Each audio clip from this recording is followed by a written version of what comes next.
This has no motor, no batteries, and only one moving part, and it took us over a year to build. Meet the Metmo Singularity Disc. It's our attempt to make one of the most mesmerizing physics demonstrations ever created, and kind of give it the full Metmo treatment. But making it look good was the easy part. Making it move like this was significantly harder, because with a disc like this, everything matters. The weight, the shape, finish, the surface underneath it. Change one tiny detail, sometimes by a fraction of a millimeter, and the entire performance changes. Some of my prototypes looked incredible, but barely stalled at all. Some ran beautifully, but lost that unmistakable ringing sound at the end. Others performed well, but no longer felt like the object we set out to create. So we just kept going, prototype after prototype, changing one tiny detail at a time, testing it, launching it, and occasionally watching months of work just straight up fail. Eventually, we realized we couldn't just redesign this disc. We had to rethink everything it interacted with, starting with the surface. The original spotting disc ran on a mirror. We chose a precision ground Newtonian telescope mirror, the kind of glass normally made to reflect light from distant objects in space. Its incredibly smooth surface allows the disc to move with minimal interruption,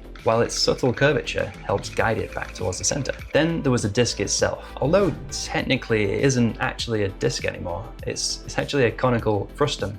We refined every curve, every angle, and every gram of weight distribution to create a more stable movement that builds towards that final frantic singularity. Each one is CNC machined in small batches from 316 stainless steel, then precision turned to create an incredibly fine surface finish. The base is machined from a solid billet of aerospace grade aluminium, with 3-point brass leveling feet underneath. Because when tiny changes completely alter the physics, roughly level isn't quite level enough. And then, because apparently none of that was excessive enough, we made one from solid tungsten.